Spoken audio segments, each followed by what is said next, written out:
We do.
From Vegas.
All right, good evening. It is Tuesday, October 8th at 6 p.m., and I'd like to call to order the Keizer Parks and Recreation Advisory Board. Welcome. I'm going to take chair's prerogative here, and I want to welcome Jill Gus. She is our newest member of the Keizer Parks Board. I've known Jill for too long, so there's many stories I could tell. I'm not going to tell any of them. But Jill, why are you here? Welcome, and tell us something. I'm going to put you on the spot because I can. You're gonna put me on the spot? Uh-huh. Well, I work for the Keizer Chamber, and I'm a lifer here in Keizer. I was born and raised here, I've raised all my kids here. Just want to find a spot where I can help out and do something good within this city. In addition to all the other things you already do, like, you know, Keizer Fest and all the golf tournaments and, yeah, okay, fair enough. Keizer Fest, McNary, yes. Oh. I do a lot with the schools. I'm on the booster board. But this is something different, something to help the city, not just the high school. Probably thousands of hours doing booster work. Pretty close. Yeah. Well, glad you're here. Thanks for being here. Thank you. Consideration of the August 2024 minutes. Is there a motion to consider? I move that we approve or consider the minutes from August. Second. You got a motion for approval as presented and a second. Is there any discussion on the minutes? A question, Dawn, do we have to do anything for the work session in September for the parks tour? No, the city council will take care of that. Copy. We approved it last night. Okay. I wasn't paying attention. All right, all those in favor signify by saying aye. Aye. All those opposed say nay. Motion passes unanimously, and I think we've only got, what, one absent tonight? Perfect. Okay, so we have appearance of interested citizens. We do have one item listed on here, and then I've got a whole bunch of people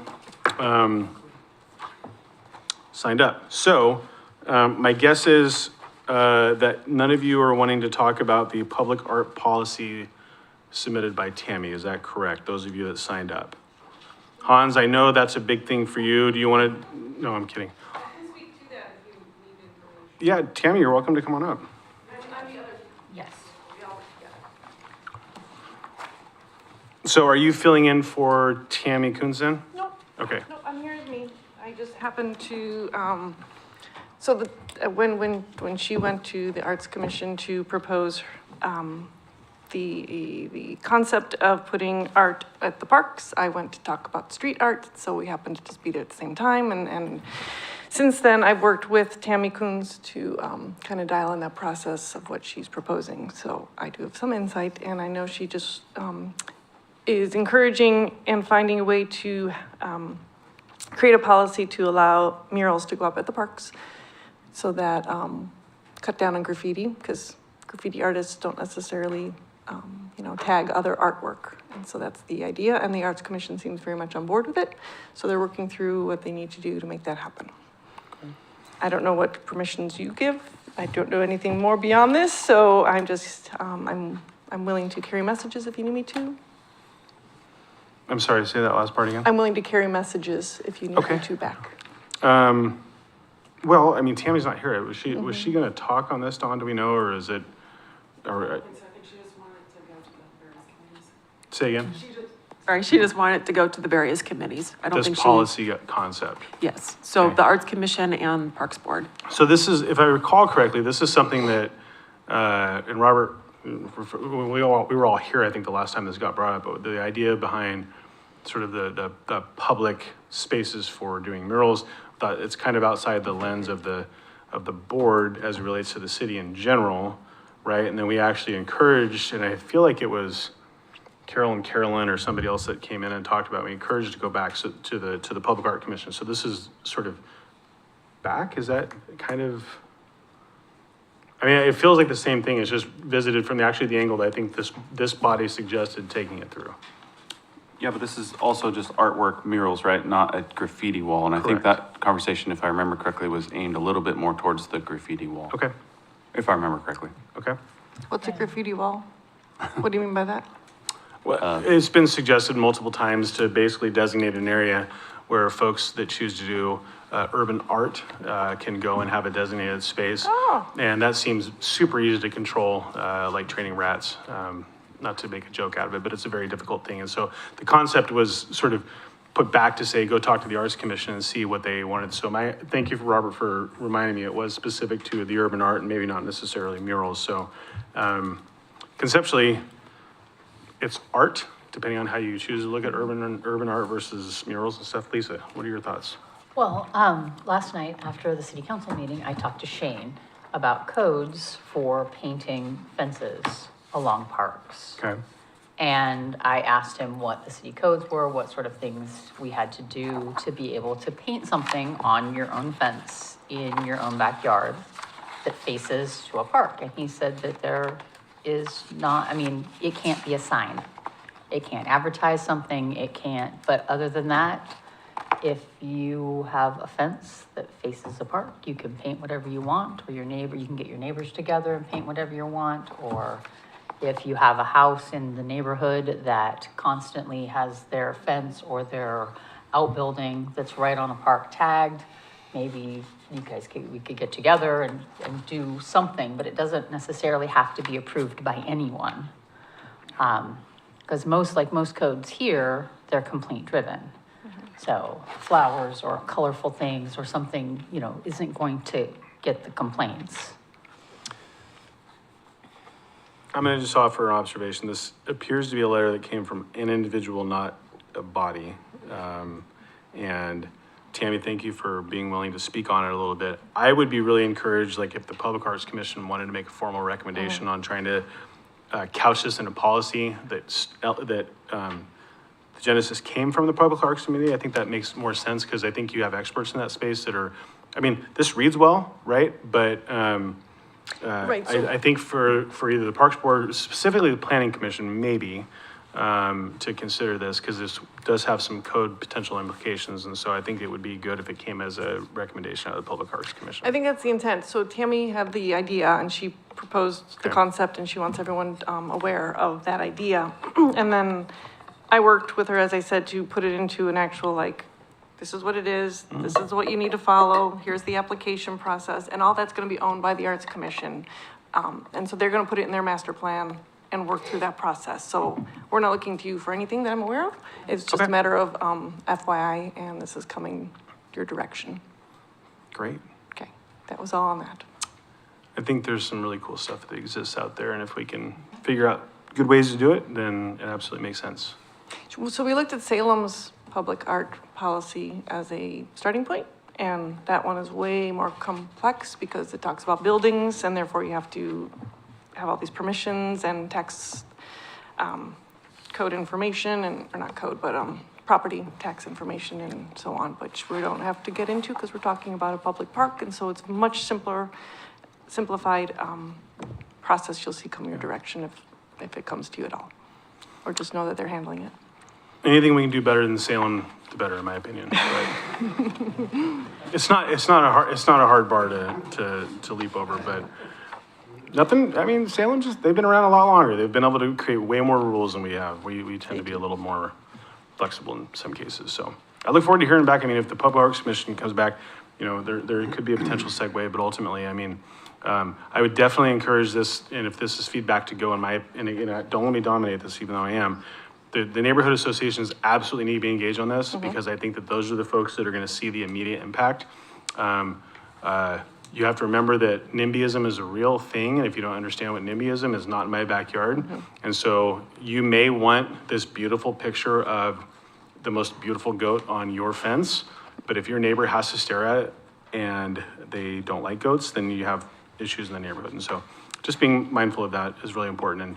And you cannot fail by engaging neighborhoods early and often in these conversations, in my opinion.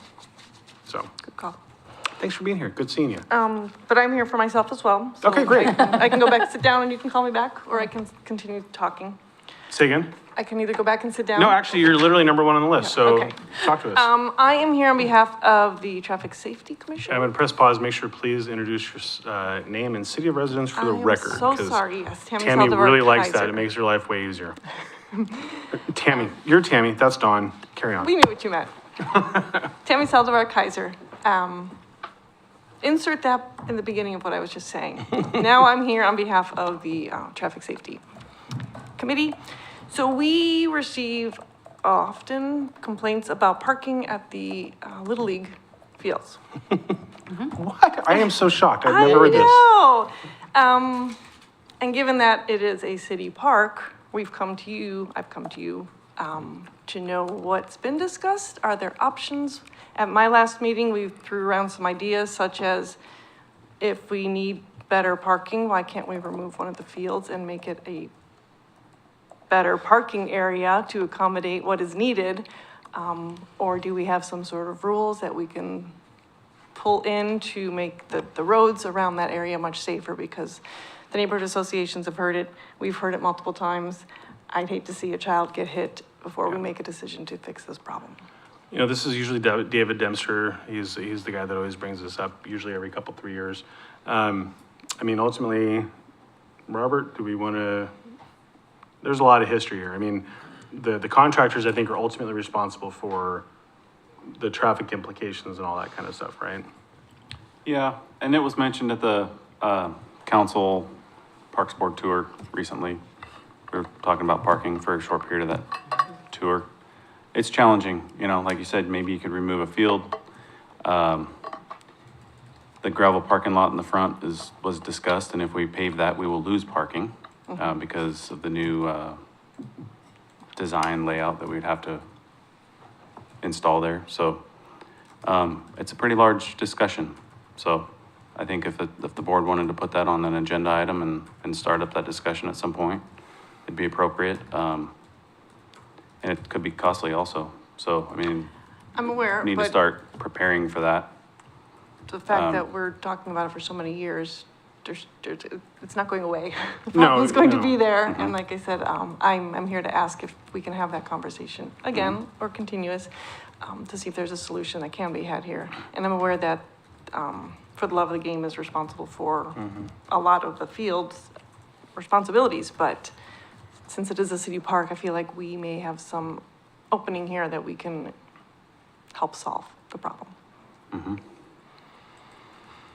Yeah, I think it should come to another meeting and be discussed at a higher level if that's what the board wishes to do. So be it. Bob says it. Let's do it. Gwen, do you like that idea? Yep, sounds good to me. Okay, Bob and Gwen are happy. That's all that matters. It needs to No, be I mean, addressed, so let's address it.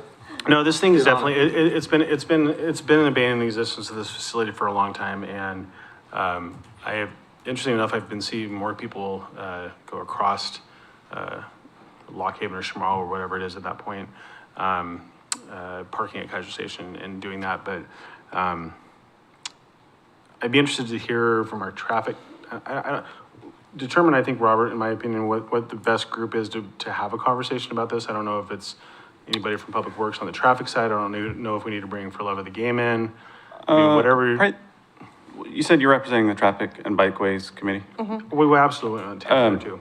Do you know if they've done any studies or have any like information other than just some complaints that have come in that we could maybe utilize to start the conversation off with? So our committee's role is just to receive the complaints. We do have Officer Powell who attends our meetings and can speak on behalf of the studies that have been done. So that would be, I recommend, a starting point to ask Yep. what they've looked at and what Yep. they're aware of. And then you can go from there to what they, Have and they I done think a- they should be at the table. Have they for that. done a traffic impact analysis or traffic management plan at all for that facility? I don't know, and every time I've asked that question anywhere around town, it sounds like we haven't done one in quite some time, except for the various locations eons ago when things were getting designed out. So I doubt there's one in the near past.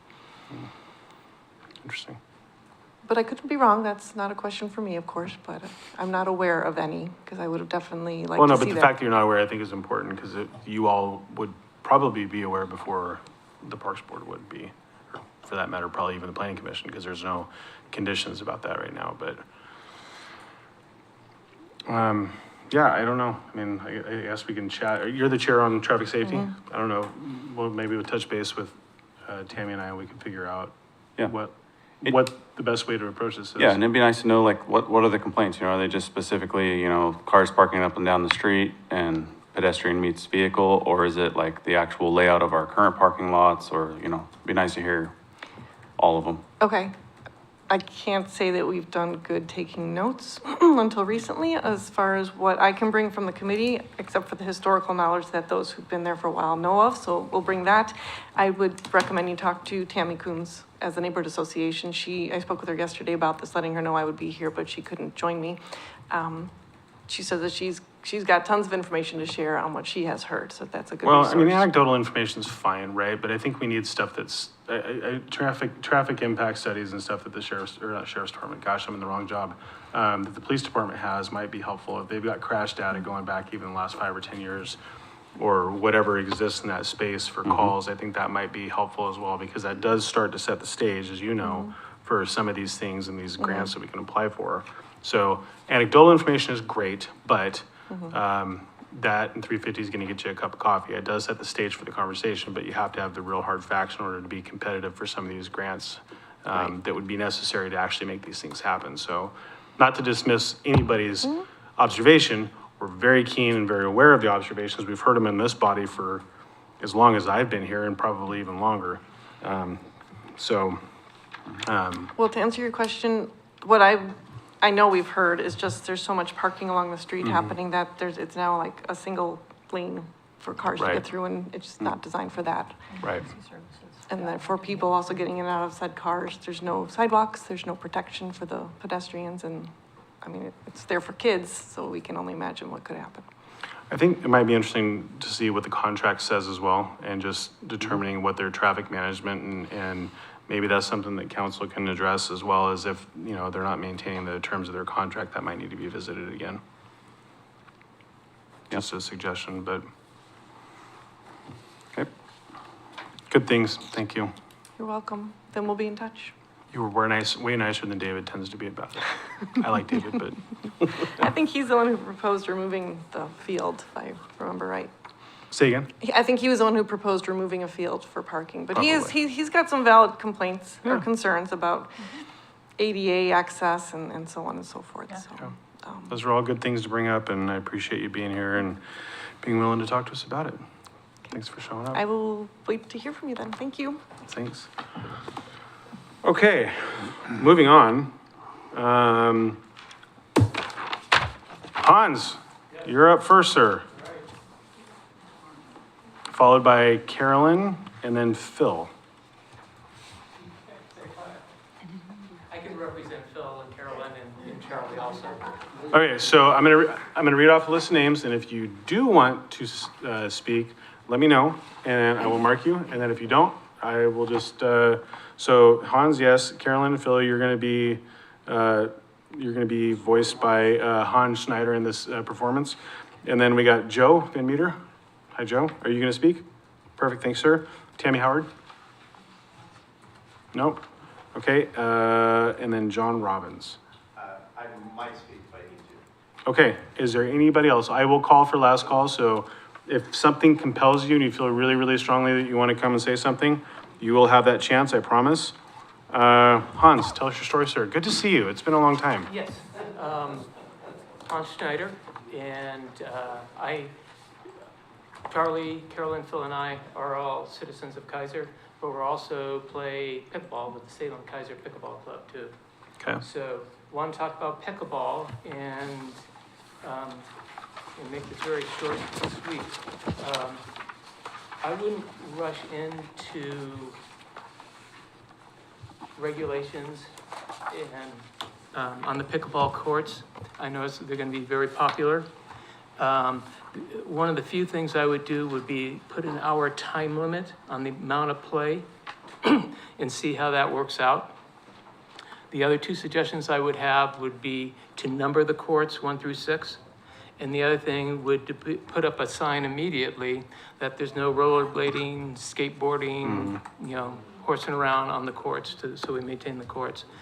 One of my big concerns is if we start applying a plan or a program as to how the courts are to be used right now, I would hold off on that because one, you've got the weather changing and the amount of play that's going to happen at the courts is going to drop dramatically when you start getting into November, December, January, February.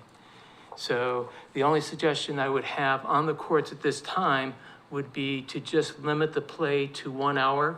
And then if you're on the courts, you're done playing after an hour and there's somebody waiting to get on, they get on the courts. Do you have this court rules that we're looking at here?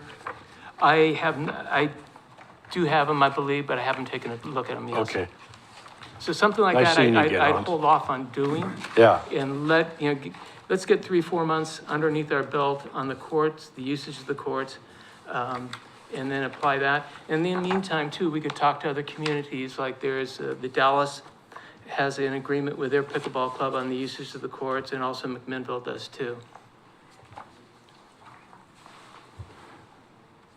Hans, do you think there's any concerns over how to police that? Definitely. What are your And- thoughts? Well, you're going to, you've got some situations that there's gonna be upper level play of players, and they're only gonna wanna play together, and they may come down there as a group of 10, 12, whatever, try to take up 2, 3 courts, and stay on there for three hours and play. Those are the type of problems I would see. And I think you would probably want like a beginner court, so people coming into the game will get the chance to play together where the competition isn't too intense. Do you see a scenario where, let's say you and 3 of your best friends want to go and play, and you know you're going to be out there for 3 hours, and you have the opportunity to reserve it for that 3-hour period, meanwhile maintaining a couple courts for beginner level players? Do you see that as being a co-occurring thing that could exist? I think it could coexist, and if you have that hour limit of play, they could rotate back in after their hour is up too. The beginner players or the people that reserve it Both for the beginner, I time? think the hour of play should apply to all 6 courts. Okay. So you don't see a space where reserving time periods is palatable at this point? I would stay away from that, would be my suggestion. Okay. Mike? So just looking at this, are you familiar, I'm not familiar with these types of rules, but the rack up system that they're using? Yes. I think that's where you put your rack up to Yeah. reserve the next person up.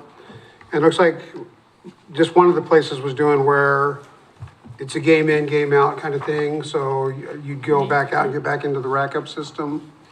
There's just all different ways. You could say winner stays on for 2 games. So if you win, you stay on for 2 games. Losers leave. There's all different ways, and that's why I would suggest just slow it down. Let's figure it out. Yeah. See what's happening in some of the other locations, what's working, what's not working. Is it a big courtesy thing as well, though, right? If you see other people waiting and you've been out there for an hour, it's a courtesy probably just say, hey, we're going to take a break and let them play for a With while. probably about 75% of the players, it would be a courtesy. Yeah. And you got others that, no, they don't want to give up the courts.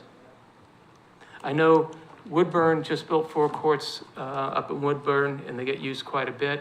They have a 1 hour on, 1 policy, and that seems to be working quite well for them. Too bad Clay is not here. You know Clay, I'm sure, with I the, know Clay, yes.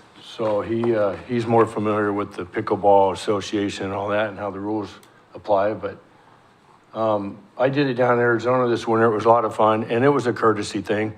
Of course, I was at a 55-plus community where, you know, they're probably a little more courteous. An hour's a What's the real word? long time, no.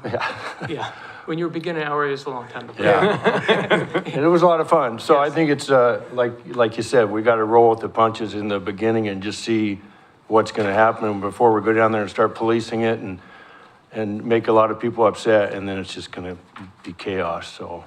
Yes. So in your mind, if you were looking at it with the 1 hour would be like a limit unless there's nobody waiting? If there's nobody waiting, and my daughter is a pickleball player too, and she says like when she plays up at Woodburn, they don't start the hour until somebody comes to want to play. So, and you know, you can be flexible on the way you do things like that. So like you said, this winter is probably going to be a good test because, of course, the weather will start getting worse, but unfortunately, but yeah, I'm excited for it. Yeah. I think you should be down there 12 hours a day policing it, Hans. Thanks, but no thanks. That and sand volleyball court. We know, I mean, when Hans builds stuff, it becomes very, everybody wants it. You know, I never in a million years, you brought it and you said, hey, we're going to build these sand volleyball courts and they're going to be the most amazing thing. And I was like, yeah, okay, they're always freaking used. Even when it's raining, there are people out there playing. Well, if Such you a great build them asset. right, and the courts are fantastic that you guys put in there. Robert's done a great job. Robert and I went on a field trip down to Albany and met with the pickleball club down there. And they've got a fantastic, they have the cooperation of the city of Albany pitching in, the pickleball club pitching in, and then also the community college. And they've got, is it 12 courts down there, I think? Yeah, something like that. 12 courts Quite a down few. there. I apparently made the most unreal, unfunny pickleball joke. I thought it was very clever. I don't know anything about pickleball, but I said the first tournament ought to be the Vlasic Classic, and that was met with tone, like, really? And they're like, oh, it already happens. I'm like, well, yeah, sounds like a really good idea, right? But anyways, I just have to tell the joke again, Okay. just for a grown thing. Hans, are you, is your club or whoever you're playing with, are you right now over at Bob Newton Park in the mornings? No, we are at the old hoop, the pack. We are strictly, pretty much indoor. And so we've gone from the summertime, we'll go down from playing on 6 courts to 4 courts. Wintertime, we'll be up to 9 courts playing on a daily basis. We play there 9 to 1, Monday through Friday. So I noticed the Bob Newton Park, which I've got, it's my park, I take care of that park in the meadows, but we have complaints about parking like everywhere else. But I noticed they don't have nets that stay there. Is that They bring you their guys own have nets, yeah. portable nets that you bring? And Yep. so Yeah, a they- lot of people will be playing over there as well, or you think we're gonna lose Bob Newton people? That we gotta wait and see. Yeah. Yeah, it may be that they want to just stick together as a group and play there. Maybe we need to revamp the Bob Newton ones a little bit and. Well, I think at the time when we did Bob Newton, Robert, correct me if I'm wrong, but I'm going the way back on this. We were still dealing in status quo budget. We had a very little decision opportunity. I think it was like to strive for basketball, or eliminate basketball, to do the tennis courts, and then to try to strive for pickleball. But we were very limited in terms of trying to make any singular decision without losing 2 other sports. Trying to make multi-use courts. Yeah, I mean, am I kind of in the ballpark on that one? It's correct, yeah. Okay.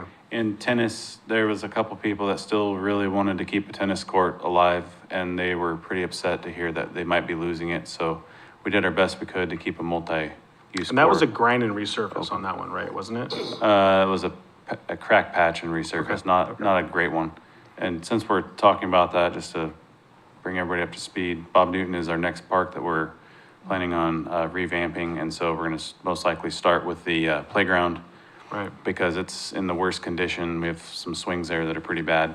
And then once the playground's built, we're planning on resurfacing that court, similar to what we did over at Willamette Manor. Great. Slab on slab, and shifting it just a little bit to allow for some better head-in parking, and then adding some ADA parking and some connector sidewalks to meet into the neighborhood. And so once all that takes place, we'll have a time period there where we'll need to bring this back for discussion to figure out what do we want to do with that court when we resurface it. Are we leaving it as a multi-use court, or do we want to, eliminate tennis and just have pickleball and basketball, or it'll open up another conversation. It was a very fun conversation about basketball players bouncing basketballs off tennis players' heads. That drew some concern out of some of the neighborhoods. But yeah, you're right, Bob. That one was set up as bring your own net, and I think that was for the time, it was a very clever idea that we had. There's a lot of stripes over there. There's a lot of stripes. A lot of stripes. What else, Hans? That is it. Okay. Any questions? No, but you may have questions, and so if something comes up, I'll just ask you to come back up. If as we're Okay. discussing things, I'd want you to feel free to come back up, because I think this is important. Very good. Thank you. Mr. Van Meter.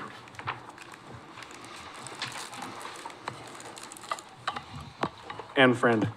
We're gonna tag team this, that's okay? Oh, no. Are you John Robbins? I am John Hi, Robbins. John Robbins, welcome. We refer to him loosely as our commissioner. Okay, fair enough. He tells us when we're gonna play indoors and outdoors. He didn't want me to say that. That's why I said it right off the And I bat. didn't run for the position. I was appointed. And just a reminder, before you get going, please state your name and city of residence for the record. Sure, Joe Van Meter, 598 Dennis Lane. John Robbins, 6184 Kite Court North here in Keizer. So we have about 150 people Yeah, that play with us. yeah, we have, it was over 200 people at one time that was in my text groups, because I send out texts and information about the pickleball. So we represent probably close to 200 people that play pickleball here in Keizer. And a lot of them come from Salem area too, because they just like our group. And we play at Bob Newton Park. Great. And appreciate the opportunity to do that. We also have played at Willamette Manor and appreciate the Parks Committee for making that park available for us. And that is a nice resurface on that court. And the fence was wonderful. The net's already being torn apart though by a group of people. You can't keep the skateboarders and everybody off of that park because there's no, this is going to be nice what you've got set up for us at Keizer Rapids with the fence and the individual gates. One of the things some of our group talked about when we saw this was coming up on your agenda, it'd be nice to have some temporary bleachers, or not temporary, but bleachers on the gravel side so that there's a place for people to sit that also would be conducive to when you all want to sponsor a tournament and make some money for the community, because that's become a big thing. Hans is the one that taught me how to play pickleball 5.5 years ago. And so he's the grandmaster out here. And we appreciate that he's gotten pickleball started. And we hope that we've moved it to another level. We incorporate a lot of beginners in our group. We don't turn anybody away. We've got some 3-0 players. Hans and his family are probably 3-5 and up. So we go back and forth. The guys always are accommodating. The ladies are always accommodating. It's a nice collegial group of people. So we want to, I guess what I want to say is we don't want to have that wrecked. We want to keep that going. I think Hans's suggestion is good. An hour play and no bunch of rules like are on the website. I just saw that this afternoon and read through it. And that's too much for right now. Can I ask a question? Just, I'm not really familiar with the lingo, so what's a 3-0 player versus a 3-5? Skill levels, Okay, skill levels. But is it out of 100 or No, it's from like 1 to 5.5, Okay. 5 Okay. to 6, yeah, it's a 'Cause, professional rating. yeah, I was gonna say three's Yeah. not very good if it's to 100. No, 3 is very good. Three's what most of us play at. All right, thank you. You said you saw rules online. We don't have rules. So we did find this. On your so- agenda for tonight. just Oh, the agenda. okay. This is Right. Thank you, page 2. thank you. So you guys have not adopted these as rules, have you? No. No, Yeah, please, Robert. So that was simply a conversation piece? Gotcha. I need to turn on my mic. That was simply a conversation piece to get this Understand. conversation started, and it was kind of just examples of what some other courts have, not any recommendation. So Okay. we want to really hear what Keizer wants, not what everyone else has. Okay. Go ahead, John. Okay, so the first thing I want to do with you guys is just thank you guys big time for getting these pickleball courts in the first place. We've just been dying for a better facility. I mean, I've been playing for about 3.5 years and we've just been dying for a good facility. And I go down there at least once a week and take a look. And I was down there this morning again and it's looking fantastic. It just, the whole group is appreciative of what the Parks has done. So I want that right up front. We really are happy with the progress being made. So as far as the rules go, I'm of the opinion we need to get some rules posted, but I want real simple rules. So I got on the internet and I looked at a whole bunch of the different signs. There was a good sign down in Palo Alto for their pickleball courts, but the best sign I found was right here in West Lynn. And I actually got about 10 copies. If you guys want a copy of this, I would definitely like to leave it with you. I'm gonna give it. So what I like about these rules, they're written real simply. They're probably at about a 3rd, 4th grade reading level. Good, There's I lots of understand. white space on the document. It talks about what we don't want done, like no roller skating, stuff like that. That's some of the most important things that I think we need out there. Don't trash the courts, kind of thing. I agree with Hans. The 1 hour time limit is going to be critical. I don't think in the first couple of years, the courts are really going to be packed, but as this picks up steam and even more people start playing pickleball, I think it will become a problem. And we may have to get more stringent rules at that time. But at this point, I think these West Glen rules are absolutely fantastic. I think the city of Keizer should be allowed to reserve those courts for tournaments and stuff, but I don't think anybody else should be able to reserve those courts. I think, Matt, you sent me an email early on, it's going to be a first come, first served I sent you one? situation. I believe so. I think it's Probably been the a other couple lawyer, months. the much more popular and nicer lawyer. That's Public Works Director Bill Lawyer. No, I think I started above you and worked my way down. Fair enough. So, so anyway, those are the rules. There's deviations from this. We're not set on these particular rules, but something along these lines is what we want. One of the issues that we've identified down there, there's a couple. One, there's no shade for that facility at all right now. And I think somebody in an email said, well, there's that shade pavilion over there by the volleyball courts. Well, that's not gonna work because the gates are over on one side and you'd have to walk all the way around and then all the way back.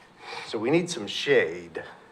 So those kites that are down there for the playground equipment, those would work absolutely fantastic. They That's turn what- into great trampolines for kids. I can show I you bet they pictures. would. No, I'm telling you categorically, I have drone footage Yeah. 2 weeks after they were installed where we had kids sitting on top They're on of them. those things? Yeah. Absolutely. Sorry, I don't mean to I cut you think off we're there. too old to get up there, Joe. Yeah, I don't think that'll work for us. Robert?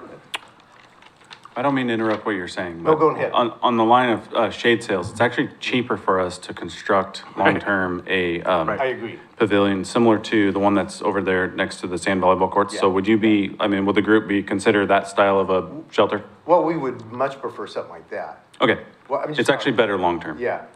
The shade, it looks like a real quick, simple thing, but our requirements through engineering is that those must withstand some ungodly amount of Yeah. wind. Right, right. And so the posts that have to go in the ground, it costs a lot of money. We have to get them up high enough so kids don't climb on them. We actually built those shade sails and had to take all those posts down and weld 4 more feet onto them and have them re-powder coated and put them back up and the kids still get on them. We don't know how. Anyways, So I want continue. to circle back to that in Yep. just a little bit. So we do need shade, and I'll talk about that in a little bit. Joe mentioned bleachers. I mean, you guys can put picnic tables out there and that's fine, or benches. We got to be able to sit on something to change our shoes and stuff and just sit on and wait.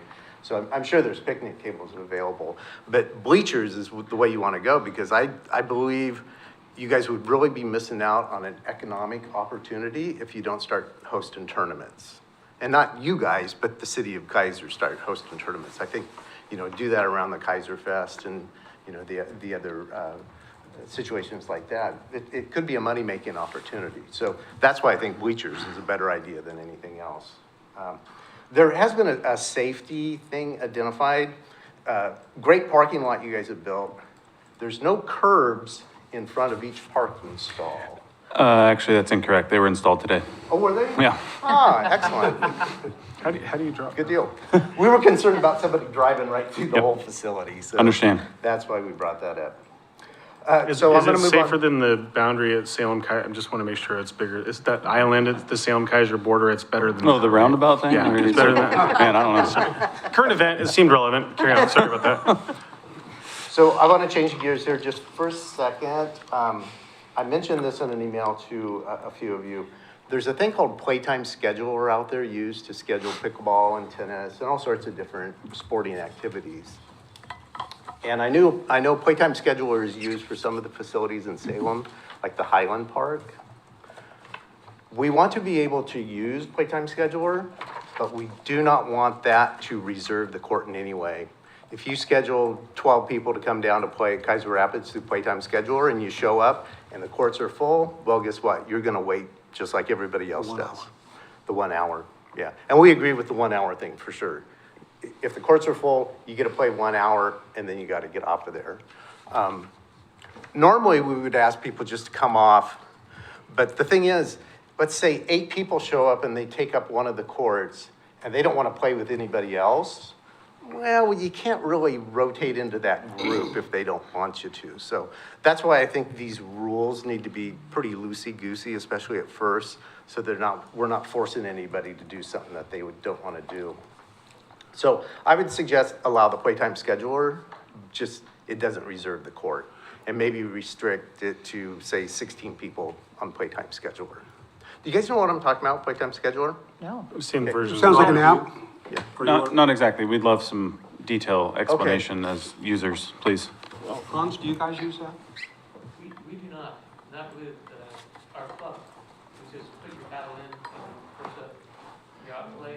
You win, you stay on the court, you lose, you're off. So here's an example of how it can be used. I'm going to Tempe, Arizona, and I want to play pickleball down there. I can get on Playtime Scheduler and see if there's pickleball sessions scheduled in Tempe, Arizona, and I can do it right now. So you could do that here in Salem. If you want to play with the certain group that plays at Highland all the time, you just get on Playtime Scheduler and you schedule yourself in there. But that creates a problem, because once you do that, you set an expectation for yourself and the other parties that you're potentially scheduled. And what I heard you say is if you show up in your designated time and there's people there, you're just stuck waiting. Is that Correct. accurate? Yeah. So, that doesn't feel good to somebody that comes in with this expectation, they're playing at 10:30 in the morning. And they only gotta wait till 11:30 or noon, depending on when the hour quote unquote starts, right? That creates conflict, potentially. Which conflict is gonna exist in any space, it's human, that's what's gonna happen. I wanna press pause on that, Lisa, you had a question early. Well, So can I address that real quickly, though? So it happens at Highland right now. There'll be 15, 20 people show up, and there's enough courts there that that's never been an issue. But is it based off of that app, or is it just because people show up?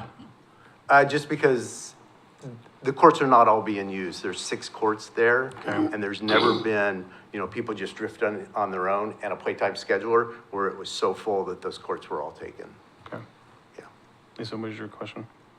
I was just waiting if there's any, anyway, it feels like from the turnout here tonight that pickleball is popular. It also feels like, people have been perhaps watching the pickleball courts being built, making weekly pilgrimages out there. I worry that 1 hour, if it's not as popular as I think it's going to be, then there's not gonna be people waiting, and then that hour time limit might not be invoked. But if there's a whole bunch of people waiting, why is 30 minutes not a good time limit, once people show up? I think you could go with any time that you wanted. Most places go with an hour. Yeah. Most of the other signs that I saw, it was either 1 hour or it was 90 minutes. So it's an Yeah. arbitrary number, but that seems to be where it is. Robert? Trevor, So I asked this question recently, okay, and great minds. because an hour seems like a long time to wait. It does. But it's an hour rotation for 6 courts.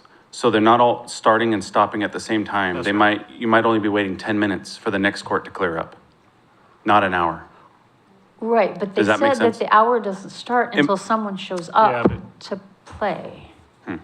That's what was said. So if all 6 are there, then the Then, hour. Yeah. then you are waiting the hour. Right.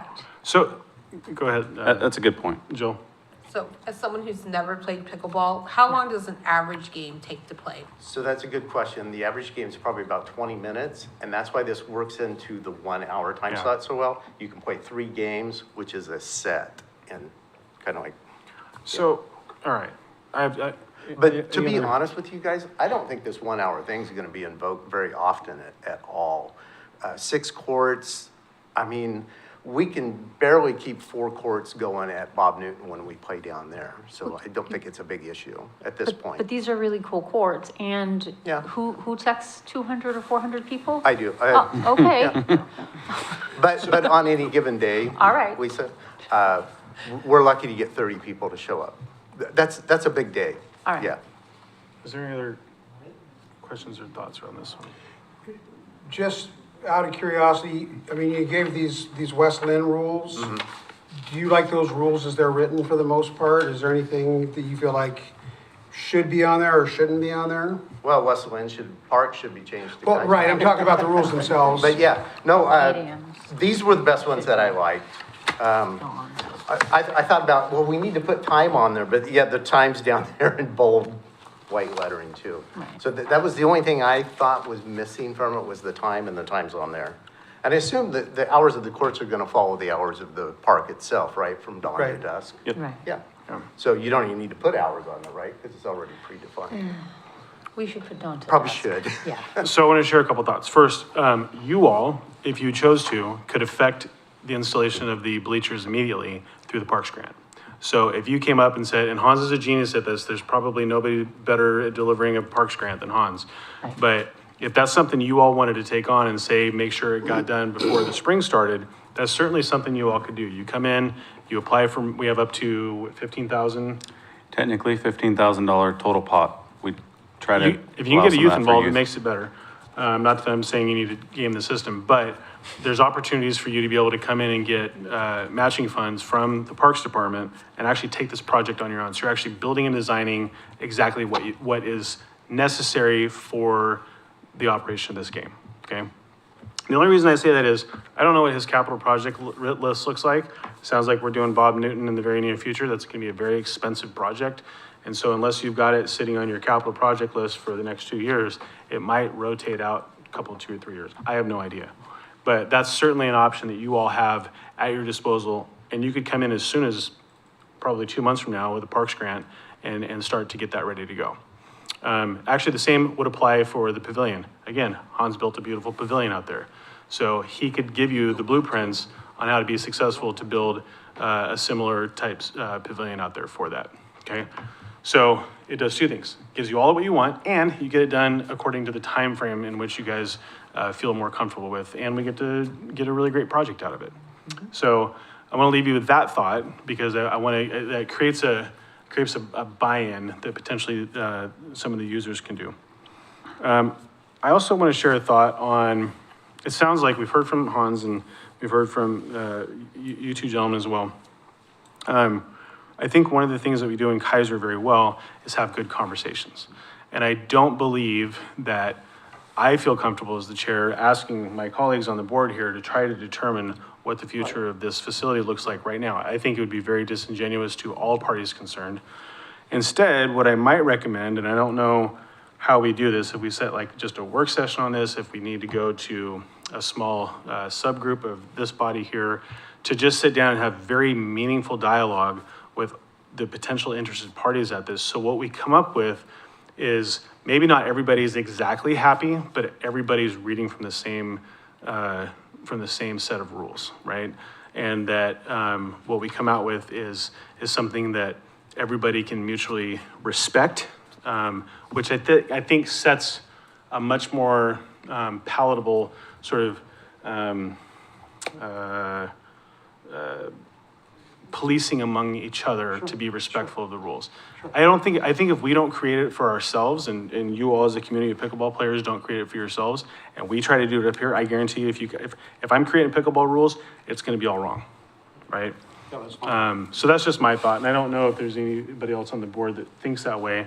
I saw a couple sort of affirmative nods coming from the back, but you know, what do you all think on that? Bob?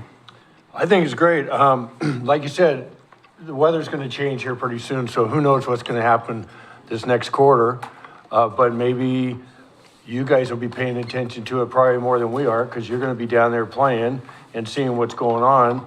I don't go down there every day of the week, but you guys are playing, probably retired and playing every other day or every day for that matter. So you're gonna be able to pay attention and see what's going on. And then we come back to the table, and I don't know if spring is the best time to come back to the table and look at it, or if we need to just see how the dice roll and see what starts happening down there. And then we might have to get together sooner than later, and then we might have to make some rules depending on what's going on.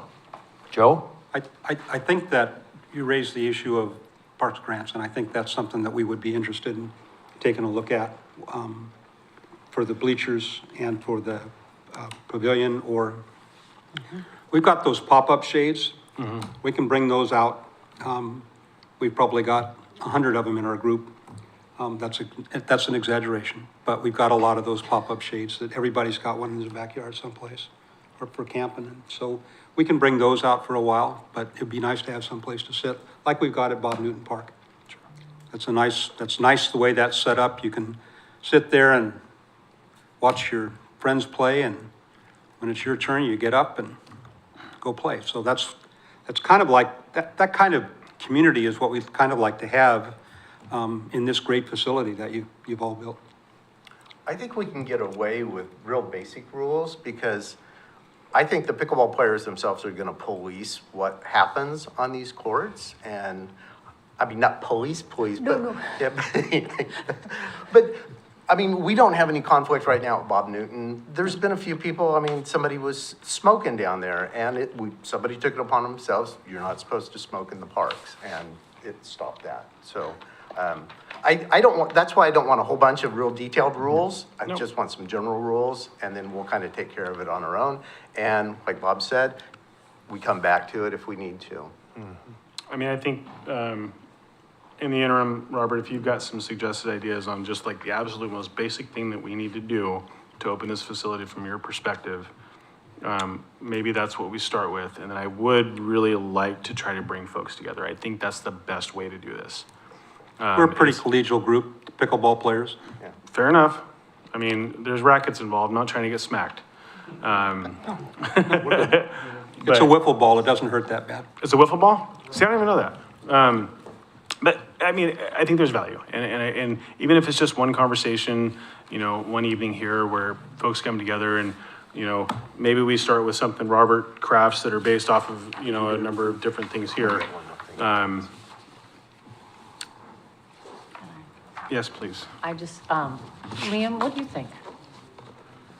Well, I know nothing about pickleball. You really put me on the spot here. I know, that's because you have good ideas, and we don't ask you about them very often sometimes.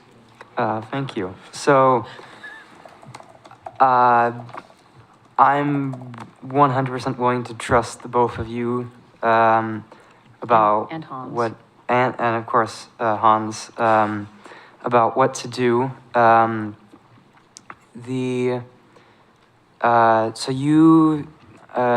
you've gone to multiple different cities to see all the different court rules. I guess, is there anything that is like absolutely necessary that like we need to like absolutely put in for a rule? Well, I do think the 1 hour limit, because if somebody's hogging courts and they won't come off the courts, it's nice to have a rule to take them and say, hey, these are the rules, and, you know, please abide by them. So that's one of the things I'd really like to see. The other thing is the rules about what not to do on the courts, like no bikes, skateboards, scooters. That needs to be posted, because then if you see some kid on a scooter out there, you can take them and say, here's the rule. If there's no rule, you know, the general public can't really do anything. But as long as you can show somebody a posted rule, it really helps to, you know, to get them to buy in. That's a great theory. I can show you hundreds and hundreds of examples where that's in theory only. I mean, we literally have I'm people sure, setting our but- porta potties on fire. Generally not allowed, right? None of our porta potties actually have hand sanitizer in it because they're either drinking or setting on fire. True statement, right?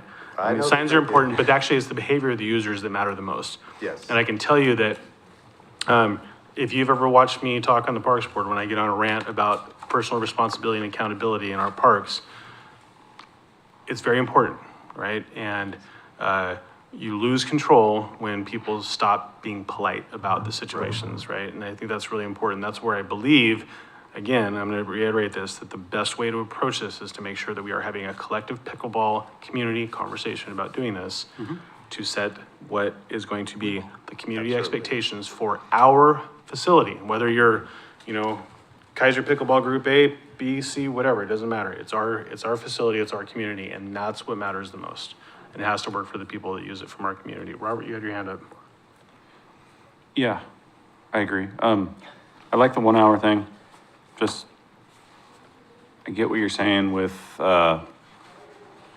folks maybe not wanting to leave the court, and, you know, maybe it's only 5% of pickleball players that would do that, but it's that 5% that could just screw it up for everybody else who's trying to get along, right? So, I think there's two options the board can do nothing right now and just see how it goes, or do something temporary and say in 3 months, we're gonna revisit this. Giving amount of time to bring these groups together for that discussion that you're just talking about, and then make possibly a little more permanent list of rules at that point, maybe add Yeah. something, you know? Counselor Duran?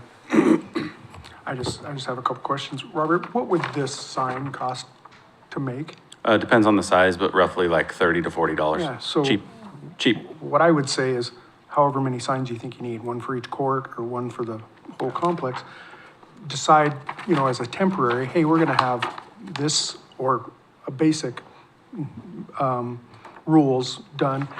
We spend a couple $100 on signs and we decide in 6 months that, for spring that, we want new signs because we want to add or take off some rules. It's really not a lot of money and you got something that we'd agreed on early on and it gets put up right away.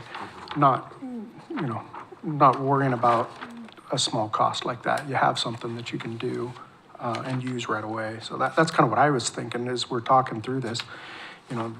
Let's pick some simple rules to get going with and knowing that maybe by spring or summer, they may change, but it's not a big deal. And just by the way, all the pickleball courts I played on here in the Salem Keizer area, none of them have posted pickleball rules, by the way, and there's never been an issue.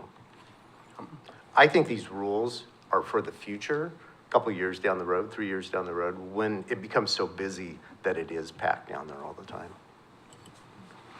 I think the skateboarding and the bicycles and stuff like that's important to be able to point out to the younger crowd, hey, Yes. can't do this, rather than them just telling you to go pack sand and, you got something to show them that this is the rule, you gotta abide by it. Right. That was my intent more than anything, is just having something up there to say, Yeah. hey, we don't allow this stuff because we want to take care of our facilities. Yeah, and Mr. Chair, if I may. Yes, please. We would plan on having some signs made with some of those rules anyways, so we're already gonna be spending some money to put, hey, don't skateboard down here and don't do, this list of obvious behaviors. We would be posting some of those up, just if it helps with accountability, if it allows this group that's playing there to be able to say, hey, this is a rule, please don't do this, if it helps self-police. I get so many phone calls at the dog park because they're not willing to have discussions with each other and they just Yeah. want a cop to show up. If this group could at least just be able to have those discussions and in a polite manner, discuss this is how we maintain and operate our facilities that we're given as, public taxpayers. We're allowed to have this awesome court. We'd appreciate it if you're not down here messing it up. If that allows that conversation to take place in a good manner and gives them something to point to, I'm all, personally, all for that. So here's my recommendation. I would say we let Robert craft the basic rules that you need to craft to protect your asset. Set a 1 hour limit as a rule. We revisit this in 3 months, and in that time, we bring a group of folks together to have a conversation, to do a couple things. Observe the behaviors and the things that occur after this facility opens, which I think will better set the stage for what may need to occur in terms of any potential reservations, this app that was being discussed, all the things. Bring it all to the table, have good conversations about it, and then come back in 3 months, 4 months with some good recommendations to potentially open up and actually establish facility rules for this asset. If I could add one thing, Mr. Lloyd Wood. Please. I think it's important, it's really imperative to grow the sport, that we have one court for beginners. Hans I think we heard mentioned that that from when he Hans, was, too, yeah. and I'd really encourage that you designate one court for those that are just beginning, so that otherwise it's hard to, if you've got people that have played for 5 years and you're brand new, that's no fun for them and it's no fun for the person coming on board. So, and many times you'll have folks that will take a beginner and help them move along. Yeah. Over the course of 6 months or however long they're out there. So I really encourage you to have one court designated for beginners.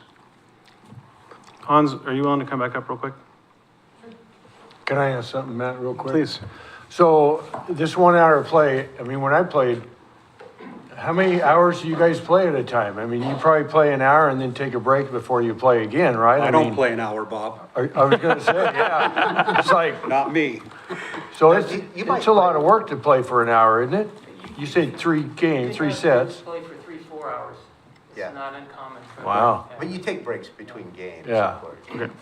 So, I think everybody heard my recommendation. You two have been sitting here, and I'm very thankful you are. Bonds, you were up first. I want to see, you're speaking on behalf of a few other folks. Collectively, between the two parties that we've heard from, does my idea sound reasonable to let Robert establish the initial set, we'll limit it to 1 hour for now, we'll bring folks together, we'll have a bigger conversation, and in 3, maybe 4 months, be able to come forward with what the community of pickleball players in Keizer has determined to be the best outcome. Well, one, I don't think the time frame is long enough. Okay. Because winter months, you can't play outdoors probably 75-80% of the time. If you would, I'm sorry, this is just one, the sound guy's gonna come up, if you can pull one of those chairs up a little bit closer. I don't wanna, these guys work really, really hard to make sure we get the record, and, I just wanna make sure we capture the audio. So I'm sorry, Hans, if you'd be willing to I would restate give that. it more time before we start setting more permanent rules, get into the spring months, when in the spring months, the people will come out, you'll double the amount of people out there playing. So what happens in the wintertime is going to be probably half the amount of players that are going to be out there in the spring, summer months. Do you think it's plausible, though, you can get a statistical feel for what the overall behavior and attitudes of folks are gonna be, even if it is not fully full all the time? What's that saying? When they build it, you will come, or they will Yes, sir. come, and they're going to come. I understand. Yeah. But I don't think you're going to experience the real issues until the courts are full. And you're not gonna see full courts until springtime when the weather changes. They said the same thing about In and Out, and that's lasted for how many years now? Yeah, but, Like, I'm not trying to be flippant about it, but, We're serving wiffle balls, we're not serving food. yeah, well, but I'm just, we can't get people to play outdoors right now because in the morning it's too cold to play. that's fair. Right. So let me just ask, so right here on this one, it says limit 1 hour if others are waiting. So, I mean, there's no time limit unless there's other people waiting? Right, exactly. So Okay, I mean, so if it's written that way, then it basically says people are free to keep on playing. Yes. Unless there's a line of people, right? Yes. Okay, so that's what I think would be good to have on there. And Just as a as starter. Robert mentioned too, if we have 6 courts going, then they're going to rotate in every 10, 15 minutes or so. Right, So, March, April, mid-March, what do you think? You either have the conversation before spring busyness starts, or you Right. allow spring busyness to start and then have to have the stop it all. conversation. Yeah, I get what they're saying in that allow a little bit of maybe some spring busyness to come in. So you you're have the the one that has to full deal with the calls, Robert, experience, so, but, I mean, I'm not, well, no matter what, we have our 1 hour rule figured out, right? right. So we do have some organized play. okay, well. To start. You know, okay. Bob's gonna go to Tempe and come up with some more rules to bring back. I wish. What do you 3 gentlemen I recommend? mean, we could as start the far as, like, conversation again in March, once use picks back up, and then maybe we, work it. Let's do that. I'd prefer to wait. But I till just think March. it, Yeah. Hans, you've been around long enough, I mean, you've all been around long enough, you know if we don't do this and have a conversation among the communities, it's just gonna create strife. And yes, everyone wants to be polite, and all the pickleball players are great people, but conflict is conflict no matter what and I think if we build this together, it's gonna create ownership, and I think that ownership is gonna diffuse the potential for, unnecessary conflict. Good conflict's fine, it's necessary, right? You're in a competitive space, energy's high, but I just really want to make sure we do this right. And it comes from our users in Keizer. That's super important, I think, in my opinion. Does anybody disagree with that statement? Gwen, you're quiet. You're not gonna go play? Oh, I'm for whatever everybody else is for. I'm in agreement. I like to call Gwen out. She usually comes up with really fun statements. Okay, yes, sir. Just quick recap. Number the courts, 1 through 6. Yes. Court number 1 is designated beginner court. Unless there's no beginners there, then it's used by anybody. Is that It sounds- correct? Is that what you're thinking? Yeah. So what I've found on other courts is that they may label the courts beginner, advanced, but it depends on the crowd that shows up. If there's no advanced players, that doesn't mean that court's gonna stay vacant. So on each sign, would you prefer just one court say beginner and the rest say the word advanced? No, No. I would label one beginner and leave the other. And leave the others just plain? That's what I would. Thank you. Even if you just label the courts 1 through 6. Yep. And then you have, knowing that, okay, beginners are gonna go to this court. And another ridiculous question, does it make sense that court number 1 is for beginners, It or doesn't does it matter? Yeah. Because usually the court on the far left, I would assume it would be. That'd be- Is always the beginner. Perfect, thank you. Yeah, it's just a natural thing. Can we do those really cool white kitchen timers? So you walk in, you turn it on 60 minutes. Nothing will stop a game faster than that. Now, it's gonna stop all the other games, but I'm just saying. No? Okay, just kidding.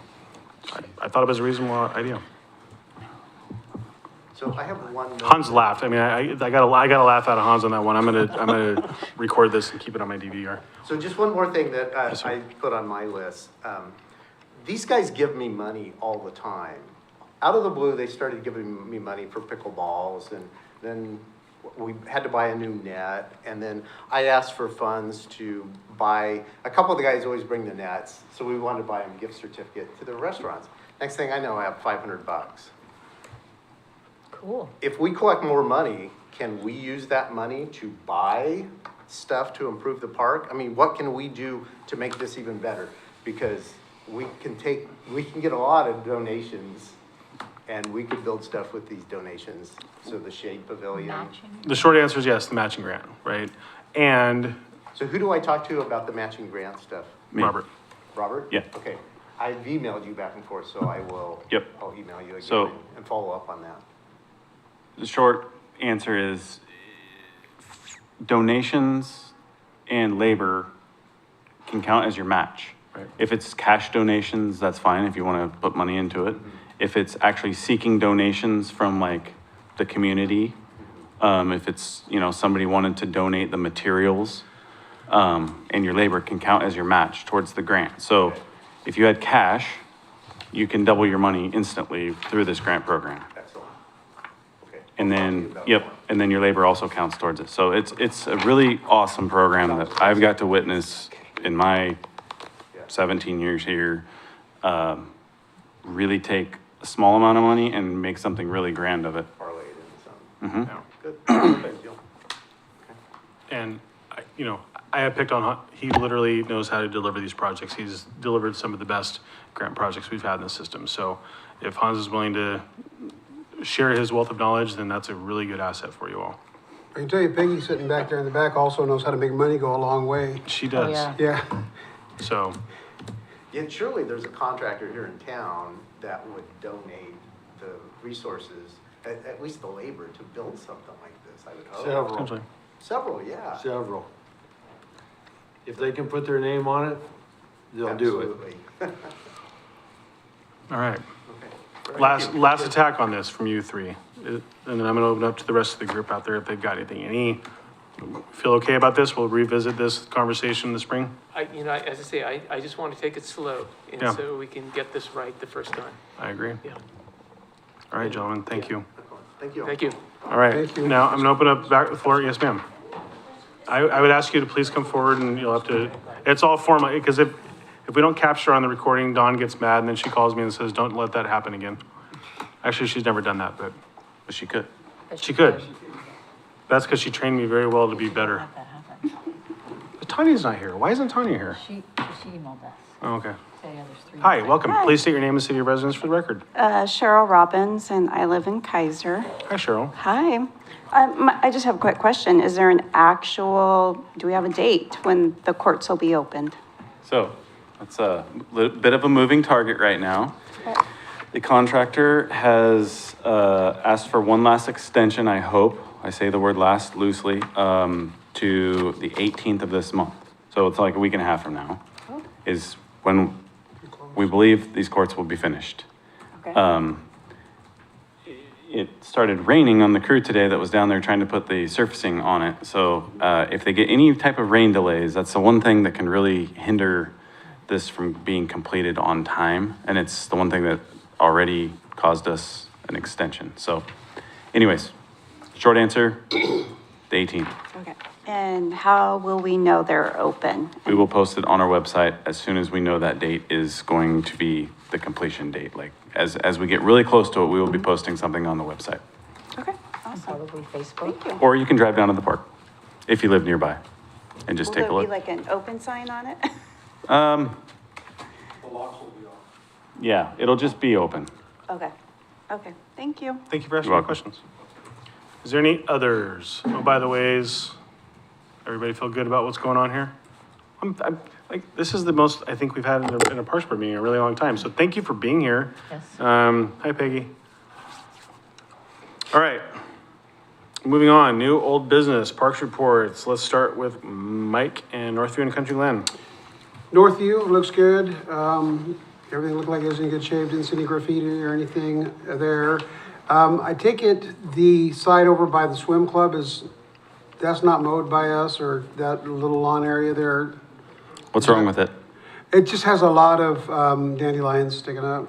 Yeah, we don't own that property, so it's technically the swim club. Okay, so, but other than that, the rest of the area going the opposite direction from the swim club looks great, going south. So everything looks good. Country Glen, it looks great. I didn't see any graffiti or anything there. The only thing is, I continue to see issues with moles, or gophers, whatever that happens to be. It looks like they're over there by the exercise equipment in the one corner, and then down at the other end where the trail comes around back towards the street Yeah, is very noticeable. But other than that, the park looks great. I actually love it this time of year because everything's very green, but not soaking wet right now. So, you know, it's not spongy, Not right? spongy. Yeah, so it looks great, otherwise.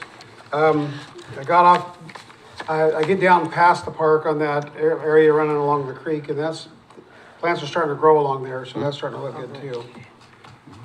Yeah, I get there so I can get my dogs off their leash, so. Yeah, actually take them off the leash after they're out of the park. Well, it drives Linda nuts because I have to walk all the way across the park with the leashes on. Bob, tell us about Meadows and U Newton Park. See what I did there? You're on a roll tonight, Matt. He is. Bob Newton Park looks great. I drove through it a couple times the last couple weeks. It looks like, I don't know if the neighbors did it or if the parks actually did it, the alleyway on the, that'd be the west side. It looks like they power washed their personal fence and restained it, got rid of all the graffiti. I don't know if we did that or I they don't just believe we did did it. that. Looks good though. I mean, whoever did it. Park looks great. I didn't notice the swings you were talking about. I saw some kids down there playing on them, but I didn't pay They're just attention. really old. Yeah. And the Meadows looks awesome. I noticed there's a bunch of lumber or wood rounds behind the new building there. Yeah, we had some tree work done recently. Does a guy like me have to get rid of them? They either disappear or we have to get somebody to come haul them away. Okay, that's what I was curious about. So, but other than that, hate- it looks great. I Park hate to have looks to great, assign both my of them. staff to go do just tedious work like that. That makes no sense. Yeah. That's a hard access. Well, we can get area. rid of that wood for you, so. It's got the one gate, yeah. But anyway, the parks both look great. All right, so Ben Miller and Mike Whittem. Ben Miller was down there a couple weekends ago. School starting, more trash in the park and stuff like that. I walked around, picked up a whole bunch. Like I had a grocery bag and it was full. So yep, kids are back going through the park. It's such a cool park. Like I think driving by it before you'd see maybe one or two kids after school playing on it. And I think with the new, playground, there's way more kids and they're Crazy busy They're loving it. all the time. Yeah. It's Crazy busy. It's a good design. And it's a mixture of kids. I mean, there's a few middle schoolers, but a lot of the elementary school kids coming down and doing it. So it's pretty cool. It's like the one day I actually got out of work before 6 o'clock. I was like, oh, I want to go check it out. And so, and truth be told, I haven't been to Mike Whittem in a while, so I'll get out there and check it out. It's kind of one of those parks that is relatively unfazed most of the time. Yeah, Just a lot of leaves and stuff it's like still that there. starting to fall. The community garden looks pretty good. Yeah.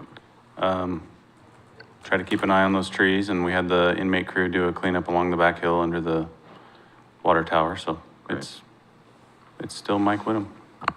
So Lisa's Park, Keizer Rapids Park. Does anybody else have anything they want to say about Keizer? Well, I don't want to Park? steal your thunder because I'm sure you're going to talk about something that happened, right? Maybe. Let him talk. Okay. No, I don't have anything. Keizer Rapids is wonderful and the most wonderful park in the whole wide world. But you shouldn't probably go there right now. So just don't, I just don't want people to, Yeah. too many people's never good in a park. Don't swarm the park. Okay, Robert, talk to us about the turf fields update. So we have turf fields officially at Keizer Rapids Park. The grand opening was on October 2nd and it went very well. There was a rather good turnout for the ribbon cutting ceremony and it was immediately put into use. So the children were out there on the fields right away, even before the ribbon cutting ceremony took place, which was cool to see. If anybody is wanting to contact the Keizer Community Fields Association, their website is keizerfields.org. You can go on there and make reservations through that group. So I encourage folks to do that. And, you know, we've been, thus far, I'll say the first week was not horrible. I did hear there was a rather large amount of kids jumping the fence when the gates were locked. We've had some four-wheel drive trucks down there squirreling around in the parking lot, of course, as I knew was going to happen, is happening. I'm just hoping that they stay out of our new grass seed that's trying to come up everywhere here coming into the fall. So we'll see. But so far, so good. And like I said, the pickleball courts, they're almost done. They're down there putting the paint and multi-layer surface cushion tennis court style grippy surface on the concrete slab. And they're hoping to have that surfacing done by Friday if the weather allows. And then the fencing contractor has to come back in, put up all the divider fences, kind of tidy things up. There's a couple posts that need some top caps. And then we are actually adding some wind mesh netting around that court because I've heard wind can be a big problem to these pickleballs, and that is a rather windy area. So in case, I guess everybody left, they'll find out. It'll be a surprise. We're getting some wind screening. The bump stops for the car tires were installed either yesterday or today. And yeah, it's really starting to look like a finished product. So pretty proud of that one. I'm stoked that there was a good group of people here tonight to discuss that have a passion for the sport. And it feels like we definitely made the right decision on bumping that project up a little bit sooner rather than putting it off longer. So that's all I really had for right now. I'm looking forward to leaf season. Things are kind of winding down a little bit right now. A little bit of a limbo. Grass isn't growing too fast and leaves are starting to drop. So I know in here about 3 weeks, we're just going to be full-blown leaf season. So anyways. Chair, Yes. I do have one thing to mention. I believe it was August, I do hope I'm getting my times right, when I went to the Traffic Safety and Bikeways Committee, and I told them about my own miniature parks tour that I went on with my bike riding around the city. They did mention that they have bike racks that they still have, and they told me to bring it up here if we do need them in certain parks. I know, for example, Mr. Johnson, please correct me if I'm completely wrong. Willamette Manor doesn't have any, and a few others don't, and I think as a person who really likes to go on bike rides throughout our city, I think it'd be really useful if we put in more bike racks in places we don't already have them. Thank you for bringing that up, Liam.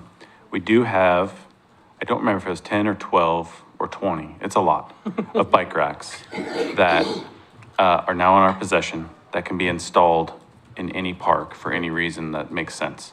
Have talked to a couple of Eagle Scouts, hoping one of them would adopt this project. Thus far, it has not happened.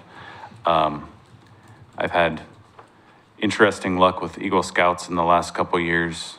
It's been a little bit of a challenge. I don't have as many as I used to. And some say they're gonna sign up and go for it and then end up not. So, if anyone knows of small groups of volunteers that would want to adopt installing a couple bike racks, pretty simple process overall. These aren't giant bike racks, they're kind of smaller, simpler style. Yeah, we'd very much entertain that. I know I've had a couple folks reach out saying they'd like to help out, and we're just kind of waiting for the right timing for that to take place when they're available. But yeah, we do have lots of bike racks. If you give me, I want to say about 1 year, I might be able to do something about the Eagle Scout project. Okay. I'm almost there. Okay. So about a year. I might I'll be hold able you to that. I'll try. I'll It- try. it's- But you don't have to wait till you're Eagle Scout. You could do it anytime. I suppose True so. statement. And you can get a grant for it, believe it or not. There you go. But will he get credit for his Eagle Scout? Absolutely. By doing it early? You would? Sometimes people just want to do it because it feels good. Yeah, but. You don't he always could have to get a pat on the back. Yeah. He needs a pat on the back, he's really good. Thank you. Oh, he does a great job. I'm just gonna put him to work. He's been to all 19 parks on a bike, so he's doing really good. You know, I can tell you in my tenure on the Parks Board, I've had people that didn't even know certain parks existed, so that's very commendable, Liam. Thank you. Counselor Duran, Yes. you're up. It's your report. I don't know what to report on. What, Maybe that you talked about the Gold Star Memorial Monument yesterday? I was gonna well, bring that's, that. that's what I was just gonna say, is most of the stuff I was gonna, that the council has, had talked about recently, Chair Lawyer's probably gonna take, so I figured I would let him, especially that one. You were so thoughtful, Counselor. But, yeah, if anybody wants to know what we did at the council meeting last night, they should watch it, so that's all I have to say. Fair enough. All right, so, other business, the pickleball rules, we kind of got that covered under appearance of So interest do we in need to citizen. make a motion for the pickleball? No, I don't- Or is it just gonna, No. we're just gonna? I don't We'll know, just- wing it? We'll usher along. Okay, so, Robert, that was a very underwhelming update on the turf field. You guys did a great job. It And I was think that wonderful. it's super important to recognize the level of work that you and Bill and your whole team put into making that happen. It was a long and arduous process, and I can tell you it's a world-class facility. And you guys deserve a tremendous amount of credit in all the things that you're having to do to make that go. Chamber and the city did a great job doing the ribbon cutting. There were hundreds of kids. Lisa showed up super early, helped set a bunch of stuff up. I think she was at the end, kind of tearing things down. It was really great to just see folks out there. I would say in terms of like the scale and the excitement, it was right on par with the Big Toy ribbon cutting. Granted, the Big Toy one got delayed by a day, but that was not anybody's fault. But it was on par, if not almost even more, a little more exciting. I think we had a lot more kids out there in this one. On a personal note, it's probably one of the coolest things I've ever had the opportunity to do. Got to stand on either side of the ribbon with my Uncle Bill, who's the Public Works Director, and I'm super thankful for that opportunity. It's very rare that I ever get really excited and selfish about a thing that I get to do with my volunteer work, but that's one that I personally am going to be very, very helpful for. He's actually calling me right now. That's really funny. I should answer it. I've got his dog at my house.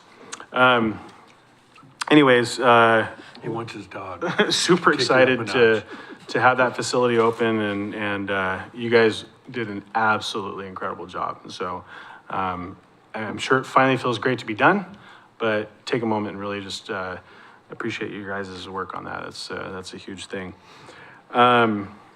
Councilor Duran, you did bring up the Gold Star Monument, and so this is something that, if you recall back in June, Shauna Fennis and Ryan J. Hill's mom came forward with this idea, and it's gained momentum. And I'm very grateful to the Keizer City Council for adopting a resolution last night that does two things. It actually recognizes that we're going to be doing this project at Ryan J. Hill Memorial Park, but it also establishes the council's support for the city to move forward in grant funding. And so, I'm very excited. I created this flyer. It's not the final version.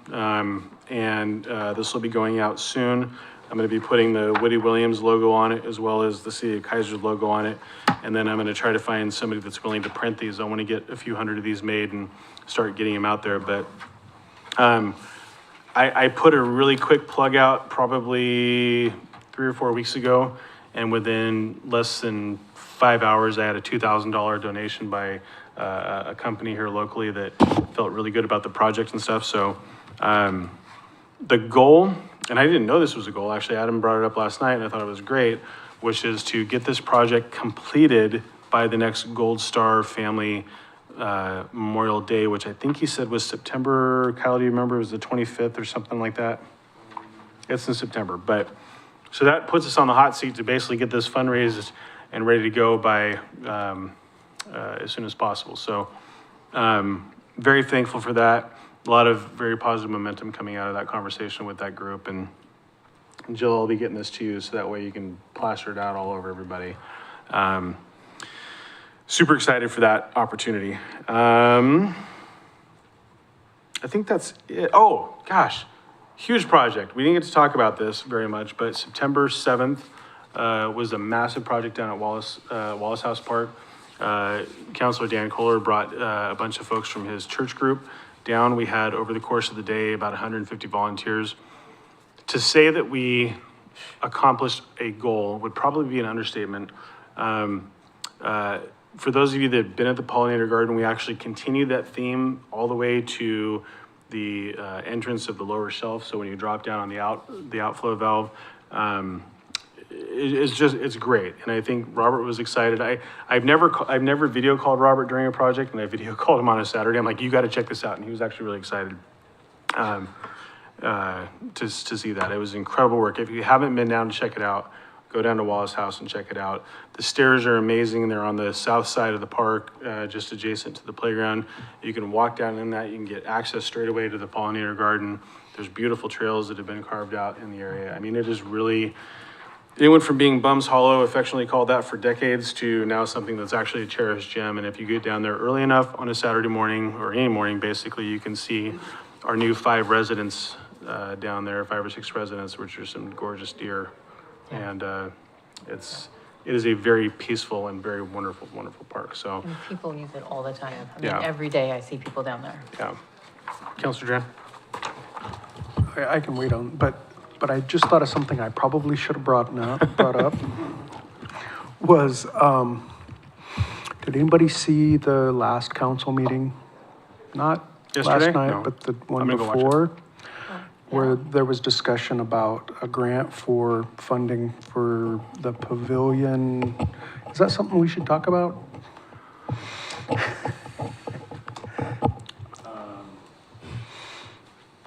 Like right now? Yeah, I mean, at this meeting, I mean, should we do that now or should we push that off to, I'm not actually sure what was said at the council meeting, maybe. I mean, Could you update us? Okay, well, What was said? I'll just go over quickly what, so the county has offered us a grant just to do preliminary work on that with the master plan and things like that. So do we want to, does this board want to talk about that or set a time to talk about that in the future before it goes too far? I believe the Public Works Director would probably instruct me to bring that to a meeting and discuss the master plan piece of it. Okay. that's- Similar right. as we've done in the past, so I would imagine that would be coming up soon. Was there a timeline attached to that? I don't think there was. No? so, Okay. Yeah, So just expect it in the near future, probably a discussion about at least the master plan piece of it. Right. Because that has to be done before anything. right. Yeah. Okay. So- I just thought I'd ask about Thank that, you. if that was something we should discuss now or after that gets brought up to master plan. Probably after the master plan piece. Yeah. Thank you. You were like this. Yeah. Well, yes, I'm just waiting for the appropriate time for me to say that I have something that I want to bring up under other business. Go for it. But I didn't want to jump in front of everybody else. Welcome to the Parks Board, where the Again. rules are made up and the points don't count. All right, but there's an hour time limit. So No, no, no. I almost passed my bedtime. Let's get it on. The only thing I wanted to bring up is the gentleman who 2 meetings ago brought up the fact of discussing what a small dog is at the dog park. And that's something that has to go through council. And we brought it up, but there was a whole bunch of other stuff going on, and I just think that it sifted through the cracks, and I wanted to know if we should bring it up again, or if we're just going to let it lie and. Has there been any additional complaints on that, Robert? I mean, because this is such There are a, people every day who think that their 150-pound dog is a small dog, and people who think that their 20-pound dog is a large dog. Because they think the big dogs are aggressive and their dog's really nice, so they want to be with the small dogs, probably. right. Yeah, Yeah, but, that's a tricky I mean, one. and Counselor Duran can attest, I have some small dogs, and then I have a big dog, but my big dog is 35 pounds. She's just giant compared to the little rats. Right. I mean, lovely dogs that I love so much. So, To answer your question, Chair Lawyer, no official complaints have come in since that one. Not to say that there hasn't been any issues in the park, I just haven't received a phone call about it or an email. yeah, I just wanted to bring it up. There are I didn't issues want at it the to dog die. park probably on a daily basis on some level. Oh, yeah. This is Or a an really hard hourly one, right? basis. Because it's like, the more you add on, the more rules, it just becomes an absolute enforcement nightmare. Okay. And, you know, I mean, our cops are dealing with like some very serious Absolutely. things, and I think determining whether or not Fido is bigger than, No, the only reason, I mean, because I am not for big government. I am not for more rules, more regulations, more, you know, It's just being smaller responsive to print the ask. on the signs. Yeah. But if we had at least something, then as with the pickleball courts, you can point to the sign and say, oh, I understand, yet here it says 45 pounds and below is a small dog. Lisa, on our paperwork here, it says the American Kennel Club defines small dogs as 40 pounds or less. But the guy said it was 45 and above was big, so it was 44 and under is He what actually he mentioned the said. American Kennel Club at that time. Yeah, he did. So I just don't know, because I that's remember him. one thing. Yeah. But anyway, but we took it, but it didn't.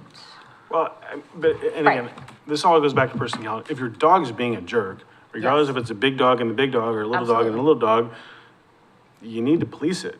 And, you know, I have personal friends that have chosen not to take their animals, including family that have chosen not to take their animals anymore, because other people are just unwilling to be grown adults and do what they're supposed to do I with don't their take my animals. dogs to the dog Right. park either. Isn't I that walk a them on leash. simple $40 sign? Like we were talking about the rule that was going to go on the pickleball. I mean, I don't know if it's, like you said, small dog area, 45 pounds and less, period. Large dog area, 45 pounds and above. Well, but to a Yorkie that weighs 7 pounds, a 45-pound dog is massive. Exactly, Oh, well, I don't know which one's which. I'm just saying their weight or anything. right, no, like Yeah. the little chihuahua that's, We would do like the suitcase thing that they do at the airport. If your dog fits here, they can go here. Is that, I mean, not that we need to like, you know, but How about a no mean dogs allowed sign? I'm liking the suitcase thing. so what I'm hearing is that we're just gonna let it lie and perhaps bring it up at a later date if it becomes an issue. That's what I'm hearing. Because corgis, I mean, they're not very tall, but some of those Oh, can but they're get, so adorable. I love them so So much. wild. I mean, you can get a dash hound that probably weighs 35 pounds. Man, I'm getting hungry. All right, so, I don't know. We're being ridiculous. Do you guys Yes. want to talk about dogs? Always. Jill, No t-shirt. Gwen, No, I'm good. Sorry, I was late. I saw a dog. Mike? I'm good. All right. Bob, you want to talk about dogs? No. Liam? You love dogs too much. No, Lisa does like dogs. No, she is. I know, She but loves she dogs. brings them up. All right, quite a lot. we do have an important piece of business to get to, this last item. The 25th, or excuse me, 2025 board meetings. Budget committees in May, move the meeting. Okay. It's always kind of one of those things, you don't know what's gonna happen. I hesitate to want to move a May meeting just because there have been occasions where we have to get a last minute grant in. It hasn't been a while, but I think we've taken them as like late as mid-May on those. I think the last one we did was like, I don't know, it was like straight away in May. Yeah. So, I have a feeling there won't be a bunch of last minute grants this You year. don't know. you have a feeling that some of the grant money will not be there anymore? We're gonna use it up I early? have a feeling. All right, so here's what I would say. Let's table this for now. Think about it. Let's bring it back at the next meeting, with a recommended motion on it. So look at your calendars, see what makes most sense. I think that what Dawn has here recommended probably makes the most sense, but, in consideration of, Bob's, digestive timing, we probably need to get him out of here. Next meeting is December, is that correct? November. Yes. No. Are we not meeting in November? We canceled the November meeting. So this might be our last meeting, December 10th, What? You're gonna make me cry, stop. right? Maybe. Right, it's in December. I don't know. Well, hey, all I'm gonna say is if this is my last meeting, because I don't know what the volunteer coordinating council is gonna do to me. Yep. I just want to say thank you all for enduring me. And no, I mean, it's a real thing. I may not get to say goodbye. So I just want to say thank you, and maybe you'll see me in January, or maybe you won't. I don't know. You know when the meetings are, you could come up and talk. Oh, I'm never coming back. If they kick me off, I'm never coming All back. right, All right. Any other statements, witty comments, remarks? Robert, Dawn? done. You kind of need to decide if you're canceling the November meeting. No, this I just November asked of the question. 2025. Oh, jeez. That's November of 2025. I think we should cancel correct? November 2025. So this is not this November. No, This is it's- November and a year from now. Well, the November meeting was canceled for this year. Yes, Right. Yes, It's already been done. yes. Yes. Because we have a long-range planning task force meeting. yes. That's correct. So Okay. for 2025, your parks tour is September 9th again. Yep. So are you okay with canceling the regular Parks Board meeting in September? Yes. Yes. We do that Do every the year. same thing like we did. Yeah, every year we do Have our that. meeting and tour at the same time. So, I mean, if you want opinions, I think we keep the May one on the books, moving it to May 6th. I think we should cancel the meeting in September, and because we have the parks tour the day before, or whenever it is. And November, I mean, moving it closer to Thanksgiving is never a good thing. So, I'm more, if I'm being honest, I'm more inclined to actually just cancel the May meeting. And that's just because I know the amount of work the staff have to go through prepping budget stuff. And that's more work Okay. that Dawn has to worry about.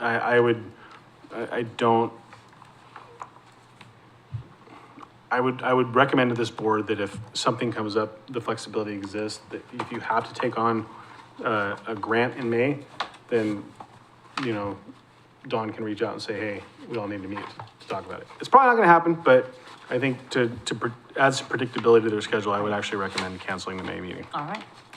There you go. Do we need that as a motion? Typically, Joe usually has me do motions for planning if we cancel.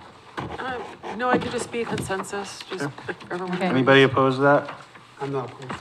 Great, you have consensus. Great. All right, so when is the next council meeting? 2 weeks?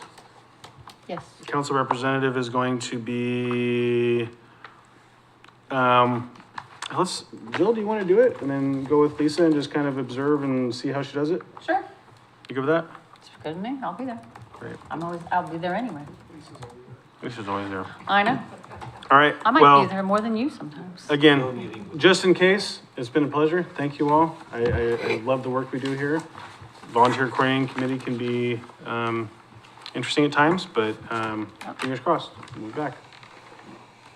Without further ado, we stand adjourned at. Wait, What? no. I thought we were done, sorry. What was the consensus for the November 2025 meeting?